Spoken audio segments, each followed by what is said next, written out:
G'day and welcome to Dave's Model Workshop. I'm Dave. I've got a question for you. I am about to start using some old Humbrol paint, and I've been using this single tin quite sparingly, but I've been using this tin of number 50, I don't know what it is, metallic-y green, for about 30 years.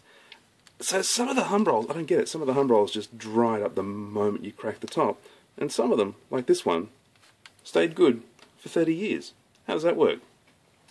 The main reason, just leaning off to the side there to get something, the main reason I'm using it is to paint this oxygen tank that's going on my seahorse diorama. And yeah, I thought, well, I like the colour, let's crack it open and see if it's still any good. And it's still as good as the day I bought it. So the main reason I wanted to chat to you about this is, what's the oldest thing that you've been using for X number of decades? Because I can't believe this is still going strong. I've got heaps of Humbrol tins. I'll show you some in a tick.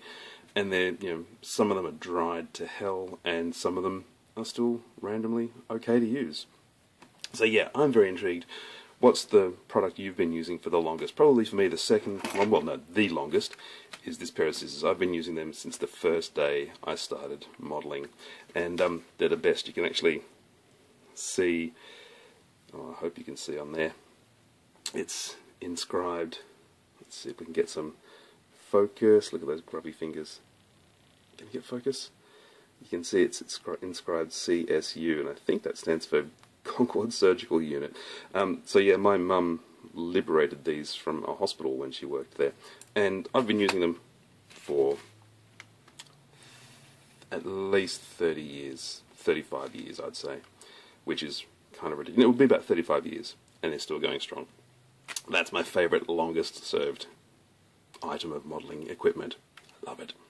Anyway, yeah, chime in below, let me know what you've been using for X number of years, because I'm really intrigued. Some people really like to, tear shreds off Humbrol. I have to say, it's pretty hit and miss, but I can't fault this tin. Total respect. Alright, I'll see you later, guys. Look forward to hearing from you below. Bye. Incidentally, I think the reason that this is still going strong is that I've only used it about 5 times in 35 years, because it is a pretty gruesome colour. That's the oxygen tank that I've painted. It's drying now, and yeah, it's. I think I bought it back when I made hot rods. It's pretty garish. Yeah, it's not my most commonly used colour.